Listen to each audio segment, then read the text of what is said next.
안녕하십니까, 로우라이더입니다. 재배학 9강 생육 관리입니다. 생육 관리에서는 작물 생육을 관리하기 위해 시행되는 재배 기술을 살펴봅니다. 생육 관리에 연관된 재배 기술에는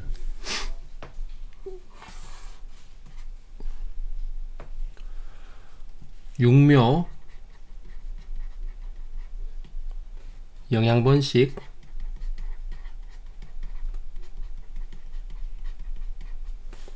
정지 작업,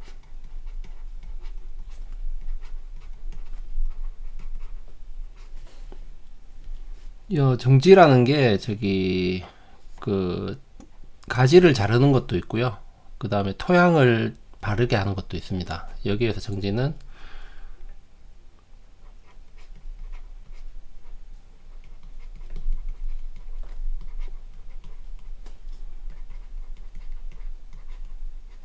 토양을 가지런히 한다는 의미의 정지입니다. 파종이 있고요. 이식, 토양 관리, 작물 관리,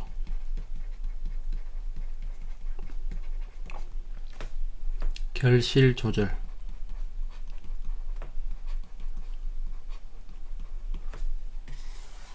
이렇듯 작물 생육을 인간이 인위적으로 이제 관리하기 위해 시행되는 재배 기술들이 이렇게 이제 크게는 이렇게 카테고리를 나눌 수가 있는데요. 이제 요거에 대해서 이제 이번 강의에서는 전체적으로 볼 텐데, 우선 육묘에서 볼 내용들은 육묘가 왜 필요한지, 그리고 재래식 육묘하고 공정하고의 어떤 차이가 있는지, 그리고 육묘용 상토에 대해서 한번 볼 거고요. 그리고 영양번식에서 볼 것은 영양번식의 의미, 그리고 영양번식을 하는 장점, 그리고 영양번식의 종류가 있습니다. 종류에는 분주, 쉬목, 삽목, 접목 등이 있고요. 그리고 채소는 육묘시에 접목 육묘를 많이 하는데요. 그거에 대해서도 한번 보겠습니다. 채소의 접목 육묘, 그리고 정지 작업, 땅을 가지런히 하는 작업인데요. 종류로는 경운이 있고, 쇠토가 있고, 작휴가 있습니다. 그리고 파종에 대해서 이제 파종에 대한 방법들, 삼파, 조파, 전파, 적파, 그리고 파종 절차,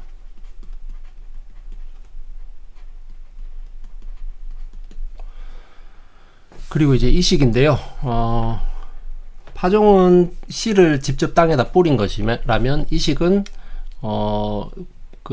특정한 조건 속에서 어떤 트레이에서 씨를 심어서 어느 정도 키워서 그것을 이제 옮겨 심는 것을 이식이라고 하는데, 이식, 옮겨 심기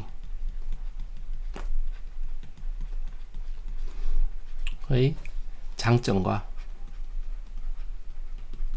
방법들,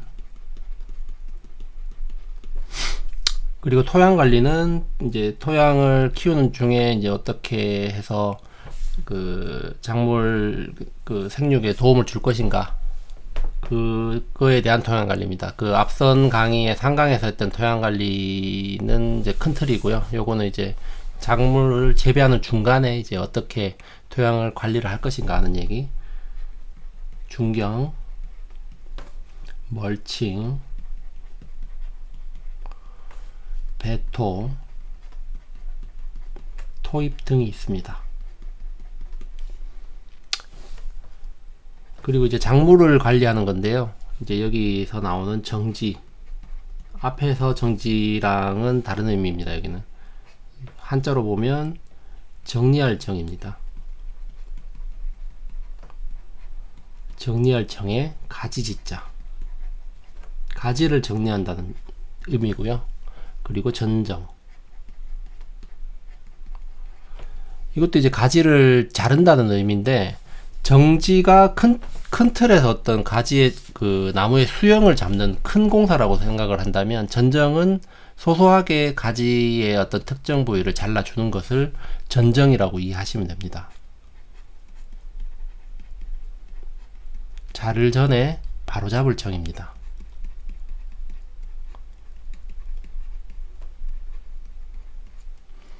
그리고 적심, 저격,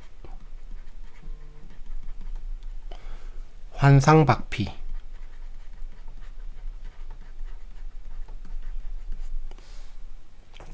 이제 마지막으로 결실 조절을 하는데요. 이제 단위결과 유도,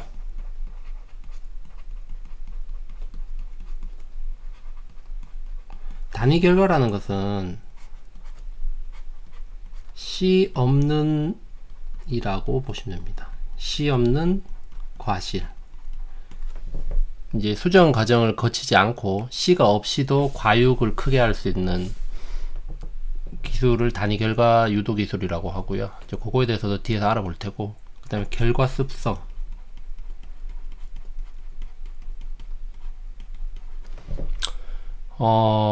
이제 과수가 열매가 맺히는 가지에 대한 결과 습성이, 이제 결과 과실을 맺는 습성이 있는데요. 1년생에 맺는 것도 있고 2년생, 3년생 가지에 맺는 습성들이 그 품목마다 다릅니다. 그걸 한번 볼 거고요. 적화,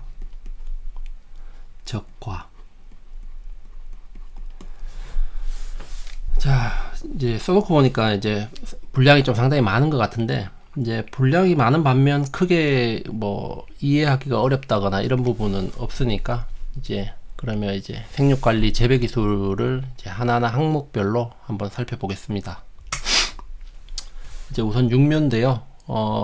육묘의 필요성은 이제 그 가장 크게는 토지 이용도 증대와 그다음에 어떤 작물 생육의 직파보다 이점들이 많거든요. 이제 그런 것들이 밑에 적혀져 있는데, 이제 첫 번째로 보자면 이제 재해 방지, 그 직파보다 초기 관리가 수월을 합니다. 집약 관리가 가능을 하고, 그 이유가 이제 직파는 본토장에서 키울 수 있는 토장이 예를 들면 대부분 외지라거나 아니면 오픈된 장소에서 외부 환경에 노출될 그 우려가 크다면, 그 육묘장이라는 거는 아주 상당히 관리가 잘 되어 있습니다. 충이 침입할 수도 없고, 어떤 온도 관리라든지 그 습도 관리라든지 관리가 철저하게 돼가지고 육묘를 하기 때문에, 이제 아주 어린 모가 그 외부 환경의 취약성을 육묘장에서는 상당히 보완을 할 수 있습니다. 그래서 재방지라는 부분이 될 수 있고요. 그리고 토지 이용도 증대는 본포장에서는 지금 작물이 크고 있는 상태에서도 육묘장에서 별도로 이제 새로운 다음 작기에 심을 작물을 미리 준비하고 있는 거기 때문에 토지 이용도가 증가되는 것이고요. 그리고 직파 재배 대비 중경 제초 등 소요되는 노력이 절감될 수 있는 거고요. 그리고 직파가 매우 불리한 경우, 딸기나 고구마나 이런 것들은 그 영양 번식을 하기 때문에 직파로서 이렇게 키워내기는 상당히 힘듭니다. 그래서 이제 이런 경우에 이제 육묘를 하고요. 이제 과채류나 벼나 콩이나 맹류 같은 경우는 직파보다 이제 육묘 의식이 생육 조장이나 그 증수가 됩니다. 이제 그 수확량이 더 증가하는 경향이 있고요. 그다음 조기 수확 가능. 그 이제 본포장에서 기전작기에 그 작물들이 자라고 있는 상황에서 육묘장에서 별도로 미리 키우고 있는 거기 때문에 그 시간을 당긴 겁니다. 그래서 조기 수확이 되는 것이고요. 그리고 용수 절약, 그 못자리 기간 동안 본담 용수가 절감이 된다는데, 이제 본포장에 들어가는 용수보다는 트레이로 해가지고 육묘장에서 키워낼 때 들어가는 물량이 획기적으로 줄어들게 됩니다. 그리고 직파 대비 종자량이 적게 들립니다. 육묘의 이제 묘를 키워내는 어떤 트레이라든지 이런 묘상의 구분인데요. 이제 노지상은 그 묘상을 자연 포장 상태에서 그대로 키워내는 거고요. 냉상이라는 거는 어떤 추가적인 인위적인 온열을 하지 않고 태양열만 이용을 해서 묘를 키워내는 것입니다. 이제 그거 대비해서 온상이라는 것은 이제 육묘장에서 어떤 육묘 트레이가 육묘대가 있고 그 육묘 트레이 안에서 이제 묘를 이렇게 키워낼 텐데, 그럼 밑에서 어떻게 온풍을 불어준다거나 아니면 전열기를 쓴다거나 태양열과 같이 병행을 해서 이렇게 온열기를 사용을 한다고 해서 이제 온상이고요. 냉상은 온열기가 없이 이제 태양의 어떤 열만을 유효하게 이용하는 것을 냉상이라고 하고요. 자, 육묘는 그 재래식 육묘가 있고 공정 육묘가 있습니다. 그 공정 육묘는 이제 요즘은 거의 플러그 묘라고 많이들 부르는데요. 그 육묘 회사 이름도 대부분 보면 무슨 플러그 이렇게 뒤에 플러그가 들어가는 회사 이름들이 상당히 많습니다. 그러면 이제 재래식 육묘하고 공정 육묘의 차이점을 한번 보자면, 재래식 육묘 같은 경우는 1차적으로 이제 냉상이나 전열 온상에서 육묘를 합니다. 어떤 육묘의 그 파종 상자에서 씨를 넣어서 이제 육묘를 하고, 그거를 1차적으로 어떻게 그 트레이 같은 데서 가식을 이제 살짝 올라온 거를 가식을 다시 한번 1차적으로 해주고, 다시 이제 본포장의 어떤 기계 수학에 맞는 그런 트레이에다가 또 한 번 더 이렇게 2차 가식을 하게 됩니다.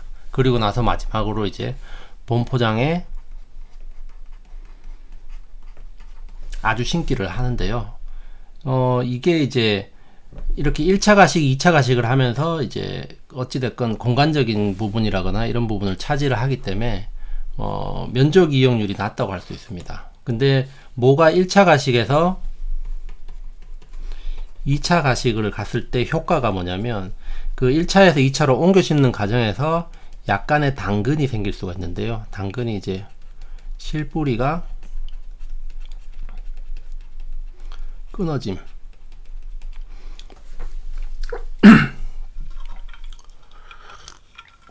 뿌리가 끊어진 효과로서 이제 뿌리가 심하게 끊어지면 그 생육에 상당히 지장을 발 텐데, 그 뿌리에서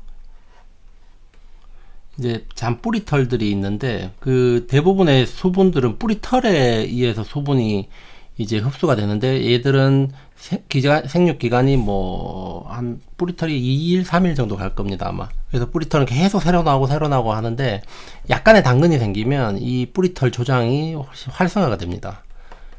그래서 그 모가 좀 더 충실한 효과를 볼 수가 있고요. 이제 공정 육묘는 재래 육묘를 개선을 한 건데, 이제 기계화를 했다고 보시면 됩니다.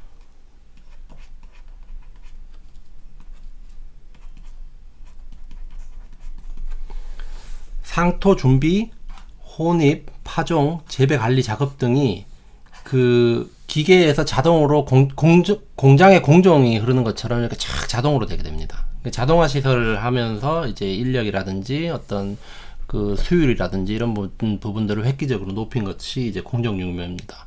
요즘은 아마 대부분 그 상업적으로 육묘를 하시는 분들은 대부분이 아마 공정 육묘로 하고 있을 것입니다. 그 이제 공정묘라고도 부르고 성형묘, 이제 플러그묘라고도 부르고 셀묘라고도 부릅니다. 자, 이게 이제 공정육묘의 장점인데요. 이제 우선 아까 앞서 말씀드렸듯이 그 자동화 기계가 있다는데, 이제 이게 제가 직접 그 육묘장 가서 촬영을 한 사진인데요. 이 상토를 충전하는 것부터 해서 씨앗을 넣는 것까지 해가지고 이 컨베이어 벨트 같은 데가 싹 돌아가면서 그대로 이렇게 자동으로 이렇게 자동화가 되게 돼 있습니다. 이제 그러면 이 자동화나 공정화가 됐다는 것은 품질이나 수량의 균일이라든지 안정화가 됐다는 것입니다. 그래서 모 관리와 품질이 균일화되었고, 이제 운반 및 취급이 간편하게 될 수 있고, 정식모보다 크기가 좀 작아진다고 합니다. 그래서 기계 정식에 용이하고, 그 단위 면적의 모의 대량 생산이 가능하고,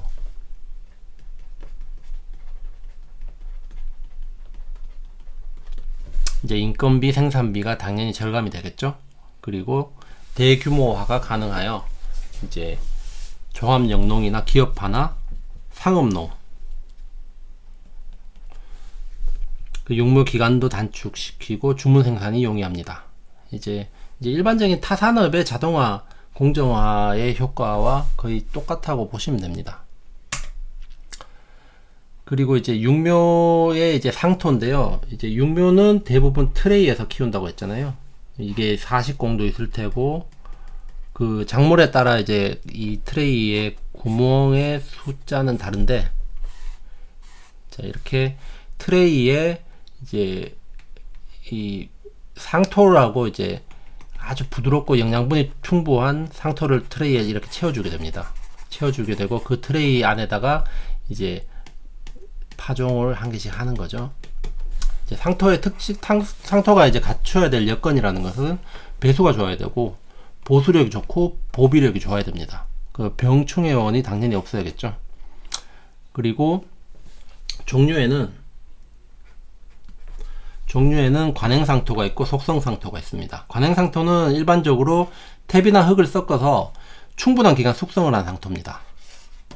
이제 기간적으로 어느 정도의 시간을 필요로 하는 상토고요. 이제 속성상토는 이제 이 기간을 좀 줄이기 위해서 유기물과 흙을 5대5 또는 3대7로 섞어서 화학 비료와 석회를 적당히 배합하여 단기간 대량으로 만듭니다.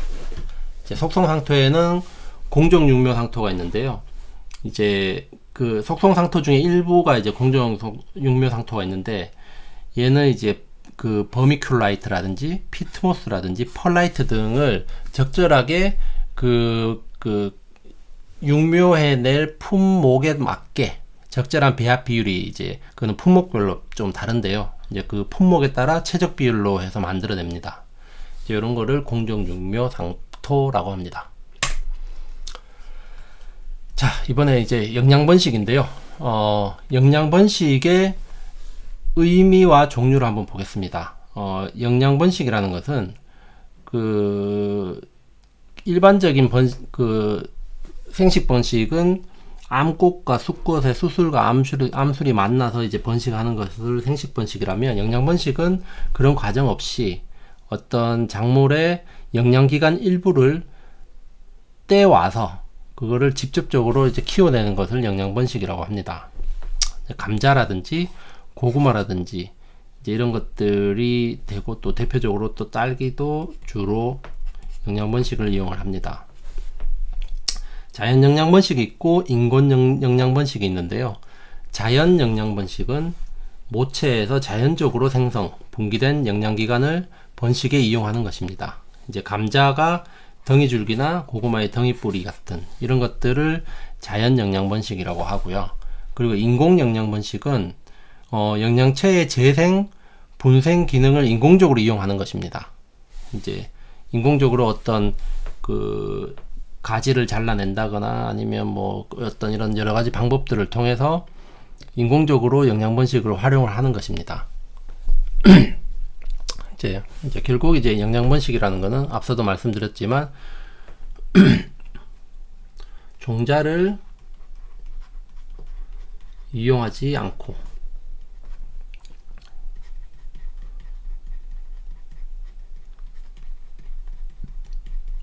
실물체 일부를 직접 이용하는 것입니다. 그러면 이제 빠른 세대 전환,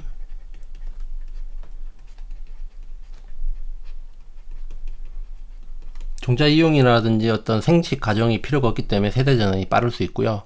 그리고 모체에 우수한 유전자를 그대로 가져옵니다.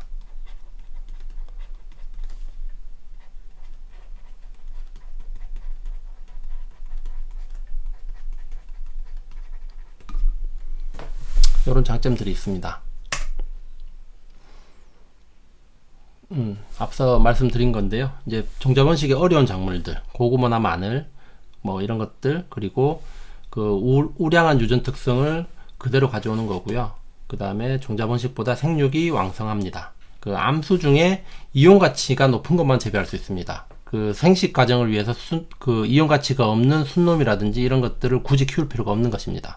예를 들면 호프 같은 경우는 암그루만 재배를 한다고 합니다. 그 접목의 장점으로는 수세 조절이라거나 환경 적응성을 증대, 병충해 저항성 증대, 결과 촉진 품질 향상.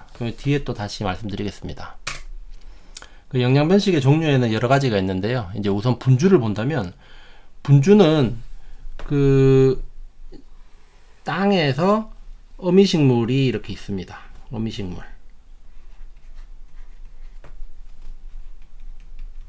어미식물에 뿌리가 이렇게 나면 이 뿌리가 달린 채로 밑에서 새로운 싹이 이렇게 나는 게 있습니다.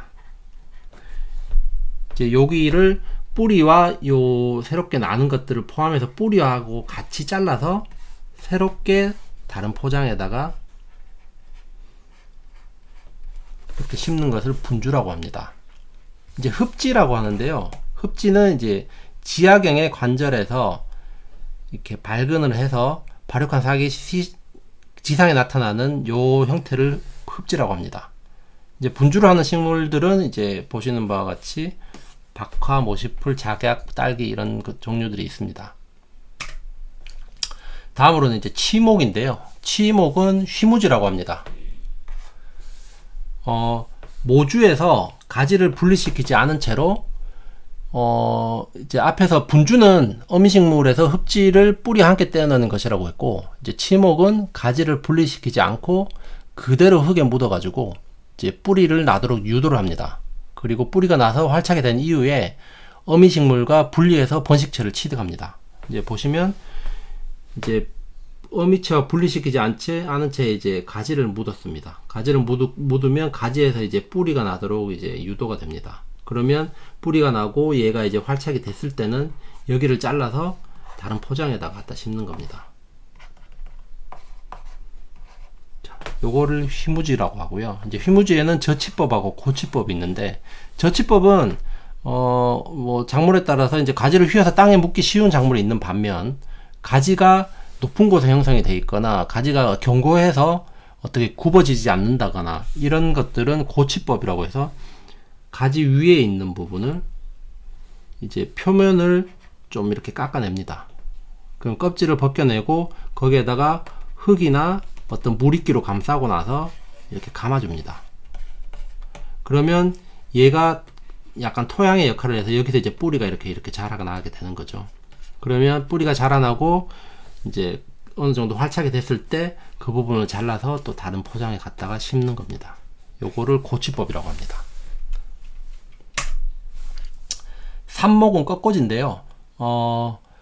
이제 치목은 어미식물에서 분리하지 않은 영양체에서 발근을 유도한 뒤 이제 어미식물과 분리했던 반면, 삽목은 어미식물에서 영양체를 우선적으로 먼저 분리를 합니다. 분리를 한 뒤에 적당한 조건에서 발근을 유도를 하는 것이죠.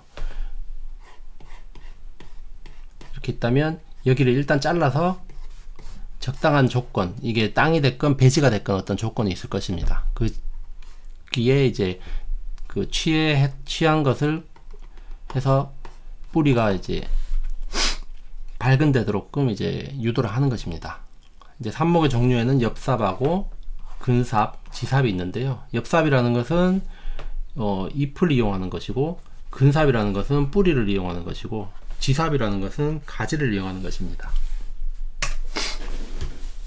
이제 접목인데요. 접목은 서로 다른 개체를 접합하여 생장시키는 재배 기술입니다. 이제 접목이라고 하면 이제 대목과 접수로 나뉩니다. 재배 대상 작물이 접수입니다.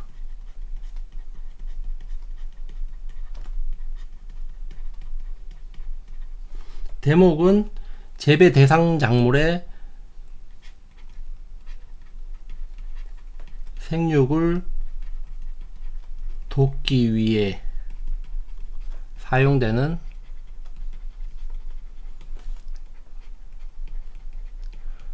작물을 볼 수 있습니다. 이제 재배 대상 작물의 어떤 약점을 보완해 주기 위해서 대목을 사용을 합니다. 일반적으로는 대목이 뿌리 부분을 담당을 합니다. 그리고 대목에 이제 뒤에서 접목이나 방법에 대해서 설명을 할 텐데요. 이렇게 이제 접합을 해서 붙이는데 이제 요게 대목이고요.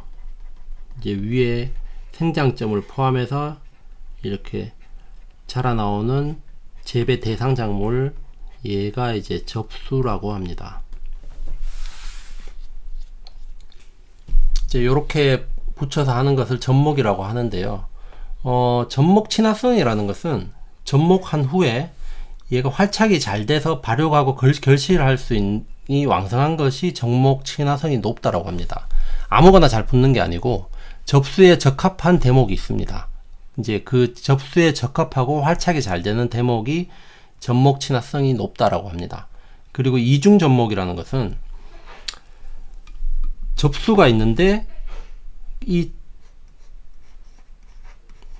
접수 A가 있습니다. 그리고 접수 A의 그 단점을 보완해 줄 수 있는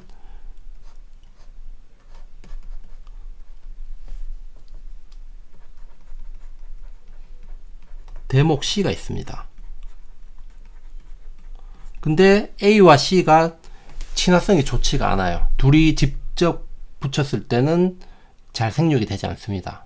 그래서 그 중간 대목을 또 사용을 합니다. 이거를 이중 접목이라고 합니다. 그리고 접목변이라는 것은 접목을 하면 접수와 대목이 서로 상호작용을 해서 생형태, 생리, 생태 변이를 나타내는 것을 접목변이라고 합니다. 자, 접목의 이점은 좋은 특성의 묘목을 대량 양성할 수 있습니다. 어미나무의 특성을 이제 가지는 묘목을 대량 양성을 하고 결과가 황상이 되고, 이제 온주밀감에 탱자나무 대목을 쓰면 과피 착색 감미가 좋다고 하고요.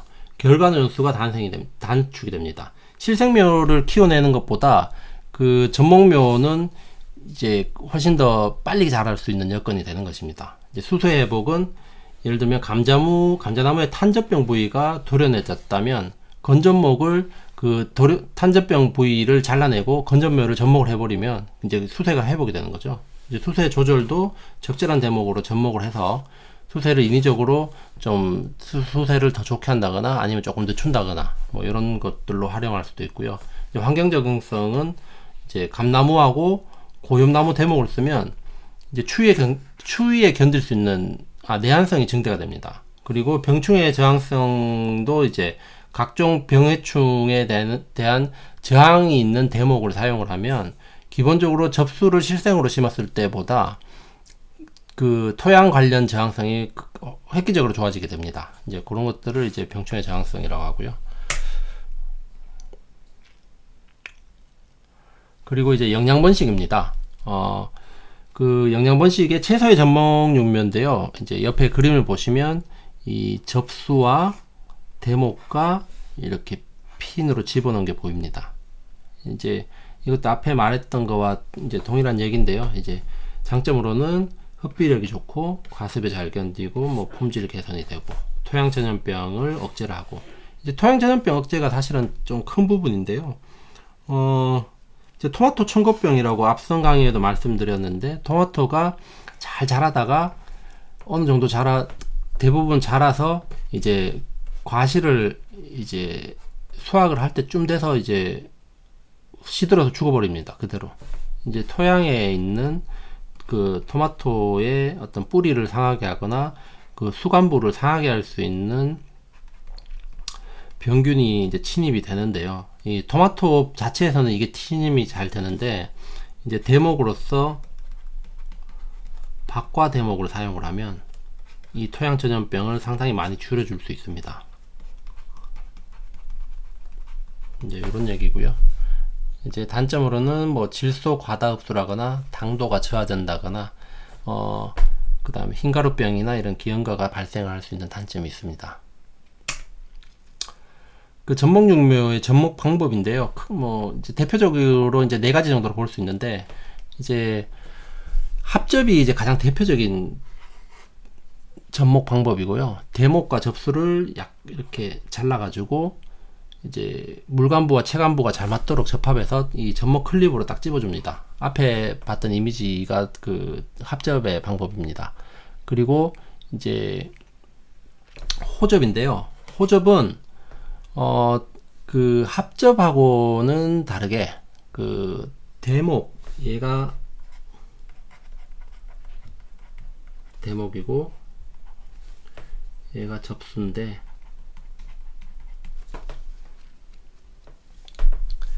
이 대목의 생장점과 떡잎을 아직 살려뒀습니다. 합접 같은 경우는 위에 다 잘라내고 했잖아요.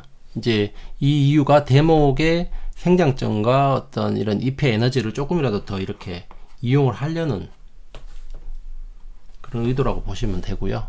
그리고 합접은 이제 그림에 보는 것처럼 대목의 생장점을 잘라내고 그 다음에 꼬챙이로 그 도관부에 구멍을 내서 접수도 이렇게 날카롭게 이렇게 합니다. 해서 여기에 꽂아둡니다. 이거를 합접이라고 하고요. 이제 마지막으로 핀접인데 핀접은 도관부 중심에다가 대목에 접수고 대목 조관부 중심에 얘가 이제 세라믹인데요. 세라믹 핀을 꽂아서 대목하고 접수를 고정을 합니다. 이 접목 클립이 따로 필요하지 않습니다. 이제 이게 좀 약간 진보된 기술인데요. 일본에서 많이 사용된다고 합니다. 이제 정지 작업입니다. 그 땅을 가지런히 하는 작업인데 그 앞서 말씀드렸듯이 뒤에 작물 관리에서 나오는 그 가지를 정리하는 정지하고는 한자 표기가 다르고요. 이제 뭐 이런 것들이 그 뭐 일본식 한자라고 해야 되나요? 그래서 좀 혼동을 좀 주는데요. 일단 그 같은 정지라도 그 상황에 맞게 이렇게 이해를 하시고 사용을 하셔야 될 것 같습니다. 조금 혼동이 오더라도. 정지 작업은 이제 파종과 정식하기 위한 토양을 가지런히 하는 작업이고 이제 경운 밭을 갈고 김을 매는 이제 토양을 갈아엎어서 흙덩이를 잘게 부수는 작업을 경운이라고 얘기를 하고, 심경이라는 것은 약 깊게 가는 것이고요. 청경이라는 것은 얕게 가는 것입니다. 그 심자랑 천자가 자주 나오는데요. 이제 신경, 청경. 천자는 이제 얕다고 보시면 되고, 심자는 깊다. 쇠토는 이제 그 토양을 분쇄해 주는 것이고, 이제 자큐입니다. 자큐가 이제 두둑을 만드는 작업을 자큐라고 하는데요. 이제 그림에 보시는 바와 같이 이 두둑과 고랑이 있습니다. 이제 두둑과 고랑을 이제 요렇게도 2랑 간격이고, 이제 요거는 뭐 편할 대로 측정을 하시면 되는데, 두둑 시작점부터 다음 두둑 시작점까지 잡아도 되고, 두둑 중심점부터 두둑 중심점까지 해도 어차피 같은 간격이기 때문에 이랑 간격은 이제 두둑과 고랑을 합쳐서 이제 2랑이라고 합니다. 그 자큐의 방법은 평유법과 휴리법과 성휴법이 있습니다. 평유법은 이렇게 두둑 형태를 나타내지 않고 두둑과 고랑이 똑같이 그냥 이제 평평하게 만든 것이 이제 평유법이고요. 휴리법은 위에 그림과 같이 그 두둑을 만들고 고랑을 만드는 게 휴리법인데, 이제 휴리 구파는 그 두둑을 세우고 두둑 위에 작물을 심는 것을, 휴리 구파는 두둑을 세우고 고랑에 심는 것을 휴리 구파라고 하고요. 휴리 휴파는 두둑을 세우고 두둑 위에다가 심는 것을 휴리 휴파라고 합니다. 앞선 강의에 한번 설명을 드렸습니다. 그리고 성유법은 고랑이 이제 두둑이 이렇게 고랑 대비 두둑이 상당히 넓은 거를 성유법이라고 합니다. 뭐 맹류 담리작이라든지 이런 것들이 많이 사용이 됩니다. 이제 파종 방법인데요. 이제 파종은 이제 종자를 직접 땅에 심는 것이잖아요. 이제 파종 방법에는 산파, 흩어 뿌리는 거, 조파, 이제 땅이 두둑이 이렇게 있으면 이 줄을 내서 이제 줄 사이에 이렇게 종자를 줄지어 뿌리는 방법이고, 전파는 일정 간격을 두고 종자를 한 개나 두 개를 이제 띄엄띄엄 파종하는 것이고요. 적파는 전파를 할 때 한 곳에 전파를 이렇게 하는데 한 곳에다가 몇 개를 더 심는 것입니다. 이런 거를 이제 적파라고 하고요. 파종 절차는 이제 고를 타고 종자를 뿌릴 고를 타서 이제 시비 파종할 고리나 포장 전면의 비료를 살포를 하고 이제 비료를 섞어줘서 이제 파종을 하죠. 종자를 직접 토양에 심고, 그리고 심고 나서는 이제 복토를 합니다.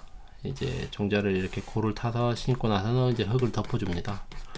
그 진압은 이제 흙을 살짝 밟아주는 거고요. 그리고 관수를 합니다. 이제 이식, 옮겨 심기, 정식이라고도 하고요. 이제 온상이나 묘상으로부터 다른 장소로 이제 본포장으로 작물을 옮겨 심는 것인데, 정식, 아주심기라고, 한국말로는 아주심기라고 요즘은 많이 표현들을 하십니다. 본포장에 옮겨 심는 것이고, 가식은 정식할 때까지 잠정적으로 이식을 해두는 어떤 온도 조건이 맞지 않다거나, 아니면 어떤 본포장이 아직 전작기가 있다거나 이랬을 때는 이제 가식으로 다른 포장에 잠시 옮겨둘 수도 있습니다. 뭐 이럴 때 이제 가식이라고 하고요. 이제 장점으로서는 생육 촉진과 수량 증대, 그냥 토지 이용 효율이 증대가 되겠죠.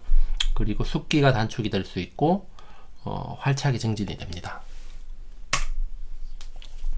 자, 이식 방법도 이제 뭐 마찬가지로 이제 이식 준비, 이식 시 뿌리 손상을 적게 하기 위해서 이제 트레이에서 이제 이렇게 묘들이 이렇게 나와 있습니다. 근데 묘를 이렇게 뽑아낼 때 그 묘의 뿌리가 좀 다칠 수가 있기 때문에 이제 그 전날이라거나 물을 좀 뿌려줍니다. 근데 이게 이식하기 바로 직전에 뿌려버리면 너무 젖어가지고 이 상토가 다 떨어져 버리고 이런 현상이 있어가지고, 적절한 시기에 전날이나 뭐 반나절 전이나 이렇게 물을 좀 뿌려주면 이식하기가 훨씬 쉬워집니다. 이제 그게 이식 준비고요. 본포 준비는 미리 이제 이식하기 뭐 일주일 전이나 2주일 전에 그 적합한 비료를 해서 그 미숙 퇴비가 발생하지 않도록 미리 이제 그 시비를 미리 해놓고요. 그리고 이제 품목별 적정 깊이로 이식을 합니다. 그리고 이식 후 관리는 진압을 적절히 하고 관수를 하고, 포장이 혹시나 관수를 했다가 햇빛을 받으면 포장이 이제 말라서 갈라지게 됩니다. 그러면 다시 이제 복도 흙을 덮어주는 거고요. 그리고 이제 잡초 방지를 위해서 지표면에 비닐이라든지 아니면 뭐 볏짚이라든지 이런 것들로 이제 멀칭 작업을 하게 되고요. 이제 지주가 필요한 것들, 고추 같은 것들은 이제 지주를 해줍니다. 자, 이제 토양 관리입니다. 중경은 이제 가운데 중자에 박갈경이라고 해서 그 작물이 자라는 중간에, 작물이 생육하는 중간에 작물 사이에 토양을 이렇게 살살 긁어주는 작업을 중경이라고 합니다. 그러면 이제 그 목적은 딱딱해진 토양을 부드럽게 하여 투수성과 통기성을 증가시키고, 그러면 작물의 뿌리가 잘 자라게 하여 토양 내부의 건조를 막습니다. 그 장점으로는 이제 그 작물 사이에 토양을 긁어주면서 자연스럽게 잡초 제거가 될 것이고요. 토양 수분 증발이 경감이 됩니다. 이게 무슨 말이냐면, 이제 이 사이를 이렇게 긁어주면 이제 토양이 식물이 이렇게 자라다 보면 토양이 계속 경과가 됩니다. 그러면 이 모세관 현상이라고, 이 토양이 계속 어떤 그 수분의 어떤 이탈관을 형성을 하게 되죠. 이렇게. 근데 그 관을 긁어줌으로써 끊어져 버리는 겁니다. 그래서 그 모세관을 절단을 해서 토양 수분 증발되는 것을 경감을 시키고요. 이제 토양 이제 자연스럽게 긁어주면 이제 통기성도 조장이 될 테고 비효도 증진이 됩니다. 단점으로는 긁어주면 이제 토양이 부드러워지기 때문에 풍식의 조장, 이제 바람으로써 토양이 이제 날아가 버린다거나, 아니면 이제 긁어주면서 이제 그 추운 시기에는 긁어주면 통기성이 좋다는 거는 찬바람도 많이 들어올 수 있기 때문에 동상해를 조장해 줄 수 있다는 얘기고요. 이제 당근은 이렇게 긁어주는 과정에서 뿌리가 끊어질 수 있습니다. 그런 우려가 있다는 것입니다. 다음은 멀칭입니다. 멀칭은 포장 표면에 이제 지피나 탭이나 건조나 비닐을 덮어주는 것이고요. 멀칭의 목적은 크게 두 가지입니다. 첫 번째로는 이제 토양 수분의 증발을 방지를 시킵니다. 두 번째로는 잡초 발생 억제입니다.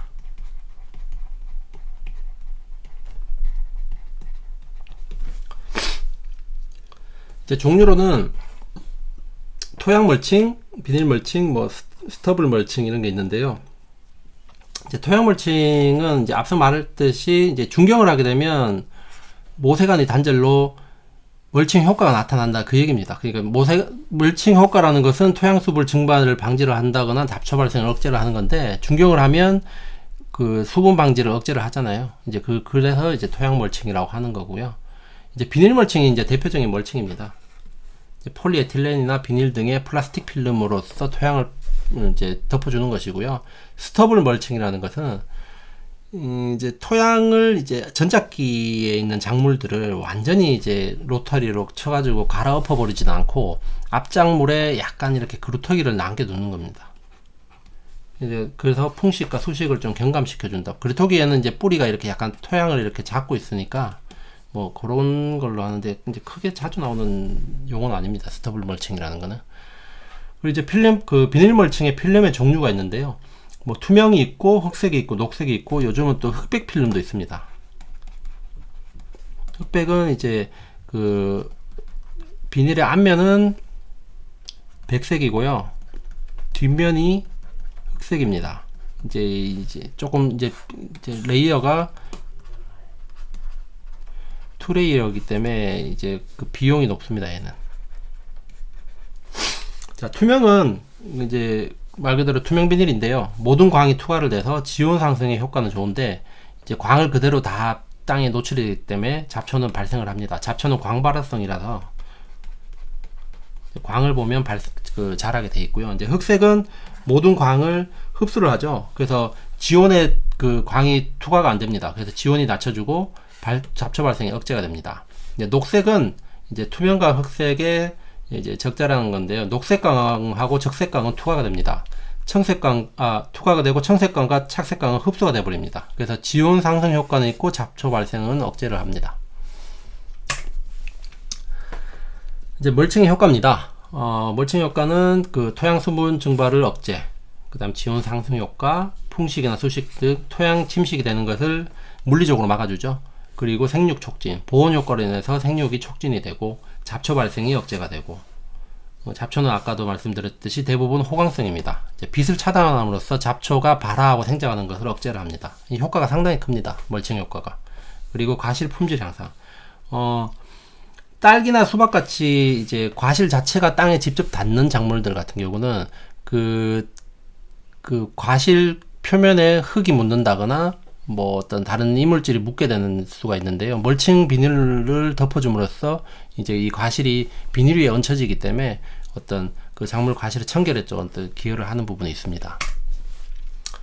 그다음 베토인데요. 베토는 그 작물 뿌리 위 지상부를 흙으로 돋아주는 겁니다. 여기 있으면 이렇게 흙으로 살짝 돋아주는 것을 베토라고 하는 거고요. 이제 이 수분 증발을 방지를 한다거나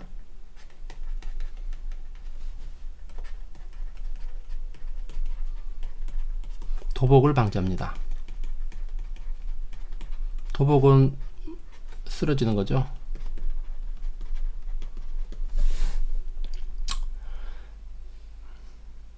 이제 그리고 이제 효과로는 이제 이렇게 덮어줌으로써 새뿌리 발생이 조장이 되고 도복이 경감이 되고 무효분열이 억제가 된다고 하는데, 이제 무효분열이라는 게 뭐냐면 그 이제 분열이라는 거는 앞에서 이제 벼 얘기할 때 말씀을 드렸는데요. 이제 그 지하부 가지에서 이 새로운 가지가 나는데 이 가지에서 이삭이 나지 않는, 그러니까 효과가 없는 분열인 겁니다. 그게 무효 분열인데요. 이제 자라긴 자라는데 이삭이 맺히지가 않아요. 그거를 무효 분열이라고 하는데, 이제 이렇게 흙으로 잘 덮어주면 분열절이 흙 속에 묻혀 있으면 이제 무효 분열이 좀 억제가 되고 유효 분열이 조장이 됩니다. 이제 그 얘기를 하는 거고요. 이제 덩이줄기의 발육 조장. 감자의 덩이줄기는 이제 감자가 이렇게 해서 쭉 덩이줄기가 이렇게 해서 감자가 맺힐 텐데요. 이게 지하 10cm에서 발육이 조장이 됩니다. 그럼 배토를 해줌으로써 이제 좀 더 조정이 되겠죠. 그리고 배수 및 잡초 억제 뭐 이런 것들이 있고요. 그 다음에 토입, 흙 넣기인데요. 작물 포기 사이에 흙을 넣어주는 작업인데 뭐 배토랑 크게 구분되는 개념은 아닙니다. 이제 요것도 이제 마찬가지로 뭐 효과도 거의 비슷한 효과를 나타내는데 요거는 한번 읽어 보시면 될 것 같습니다. 그리고 다밥이고요. 다밥은 이제 그 배토나 이런 걸 한 이후에 살짝 흙을 눌러주는 효과인데, 이제 뭐 월동 전에는 다밥을 해서 월동을 좋게 하고, 그 다음 월동 중에는 뭐 상해를 방지를 하고, 봄철에는 건조한 토양을 밟아줌으로써 토양의 비산이라는 게 날아서 흩어 날아가 버리는 건데요. 이제 이런 토양이 날아가는 것을 당연히 좀 밟아주면 줄어들겠죠. 그래서 건조해를 방지를 한다. 이런 내용. 그리고 쏟기와 보식입니다. 작물 관리의 이제 생육 조정 부분으로 이제 들어가는데요. 작물 관리, 과실이나 생산물의 품질을 좋게 하기 위해서 이제 여러 가지 재배 기술이 있는데요. 뭐 쏟기와 보식이라는 거는 이제 그 발화를 했는데 이제 이렇게 땅에서 이렇게 밀집해서 이렇게 자라는 것들이 있을 거예요. 이렇게 적정 간격을 둬야 되는데 뭐 이러면 그 튼튼한 것들 한두 개만 남기고 나머지는 개체를 제거를 해버리는 것이죠. 그걸 쏟기라고 합니다. 이제 발화 후에 최대한 빨리 이렇게 쏟아줘야지 다른 원래 키워야 될 싹들이 어떤 그 영양 경쟁에서 막 영양 경쟁을 빨리 제거를 해주기 때문에 그 생육이 훨씬 잘 자라게 되는 거고요. 이제 이렇게 쏟기를 해주는 거는 이제 발화율이 떨어지는 품목들이 있어요. 조나, 기장, 배추나 무나 참깨는 한 개를 딱 심었을 때 그게 발화가 다 된다면은 심을 때부터 넓게 심었으면 됐을 텐데 이제 발화율이 떨어지기 때문에 여러 개를 심습니다. 그래서 그 중에서 자라나는 것 중에 생육이 제일 좋은 거 빼고 나머지는 이제 쏟아져 버리는 거죠. 이걸 이제 쏟기라고 하고요. 보식이라는 것은 이제 이렇게 적정 간격으로 심었는데 중에 한두 개가 이렇게 자라면서 이제 고사를 해버린다거나 이러면 이제 이 자리에다가 새롭게 심어주는 겁니다. 요거를 보식이라고 하고요. 이제 정지, 이제 앞에 그 토양을 가지느냐 하는 정지하고 다른 거죠. 이제 가지를 원하는 수용으로 만들기 위해서 가지를 잘라주거나 묶어서 이제 어떤 목적하는 생육 형태로 유도를 합니다. 과수에서 주로 하는 방법인데요. 이제 방법은 이제 그 형태에 따라서 주관형부터 해서 있는데요. 이제 주관형으로 우선 본다면 이제 원추형으로 이제 원추처럼 이렇게 생겼다고 해서 원추형입니다. 원가지수가 많죠. 이제 근데 이 위에 열리는 것들은 높아가지고 관리가 어렵죠. 아래쪽 가지는 또 위에서 광이 막혀가지고 광부족 현상이 나타날 수가 있고요. 이제 요거 배상형은 이제 수형이 이렇게 술잔처럼 생겼다고 해서 배상형, 개심형이라고 얘기를 하는데요. 이제 짧은 원줄기상에 3-4개의 원가지를 이렇게 씁니다. 관리도 편하고 따기도 쉽고 통풍 투광성이 좋습니다. 이제 단점은 이제 이쪽에 너무 부담이 가는 거죠. 아까 그 주상형 같은 경우는 이렇게 분산이 되는데 얘는 집중이 되기 때문에 이 원가지에 부담이 커서 가지가 늘어진다거나 결과수가 적어질 수 있습니다. 변칙 주관형은 이제 주관형의 단점을 주관형이 너무 높아가지고 따기가 힘들었던 것을 잘라낸 것입니다.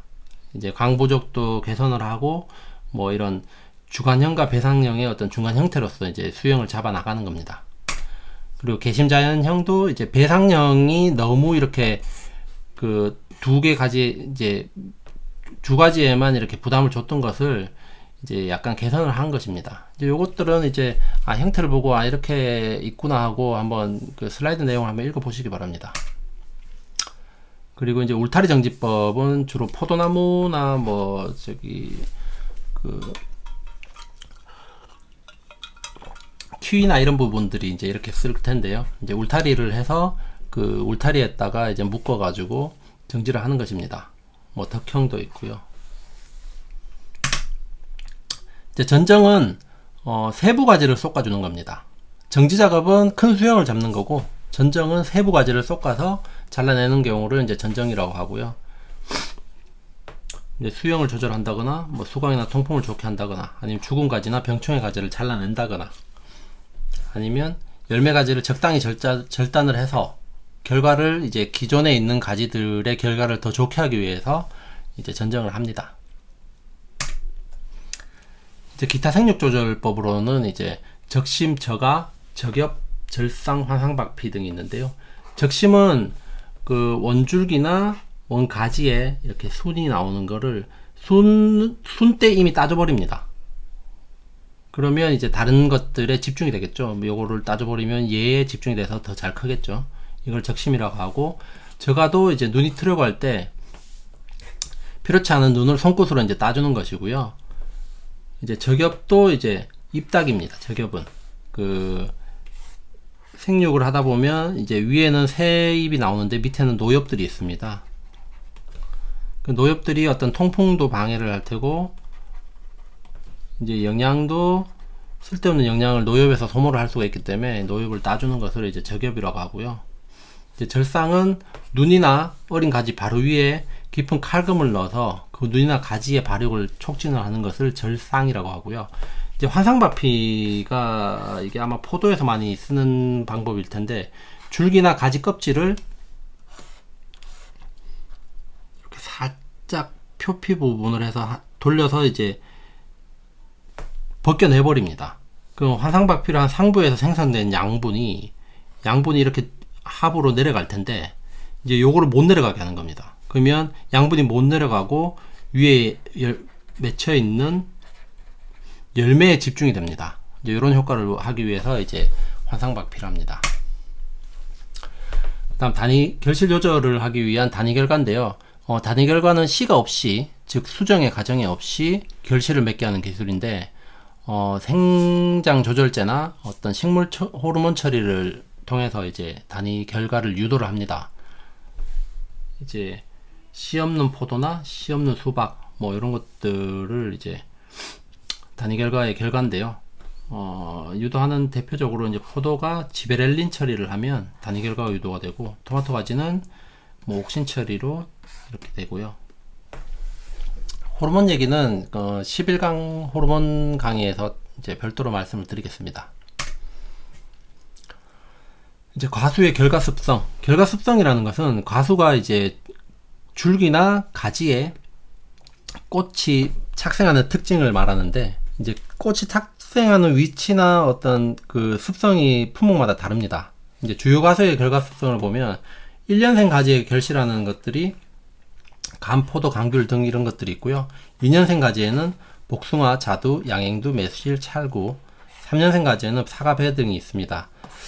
요거는 한번 좀 눈에 좀 익혀두시기 바랍니다. 문제도 한 번씩 출제가 되는 것 같습니다. 이제 결실 조절입니다. 적화 및 적과인데요. 적화, 꽃을 따주는 거죠. 개화수가 너무 많을 때 꽃망울이나 꽃을 솎아서 따주는 것입니다. 이제 적과는 개화가 된 이후에 착과가 된 이후에 이제 그 착과수가 너무 많을 때 이제 키울 적정한 착과만 남기고 나머지 과실은 따주는 것을 적과라고 하고요.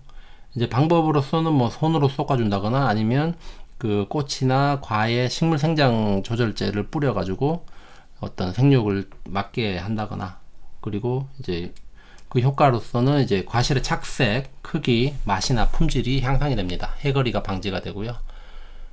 이제 감자도 이제 화방이 형성되었을 때 화방을 따져버리면 그 지하부에 있는 덩이줄기의 발육이 조장이 됩니다. 이게 이제 결실 조절이고요. 이상 이제 생육 관리에 대해서 학습을 하셨습니다. 그 생육 관리는 이제 크게 어려운 부분은 없습니다만, 그 양이나 어떤 뭐 정지나 뭐 이런 것들에 이제 용어가 혼동이 있을 수도 있는데, 일단 강의를 기반으로 한번 이해를 해보시고 교환 내용을 한 번 더 보시면 크게 어려운 거 없이 이제 뭐 관련 기출 문제집을 풀어보시면 이제 크게 어려움 없이 풀어볼 수 있을 것 같습니다.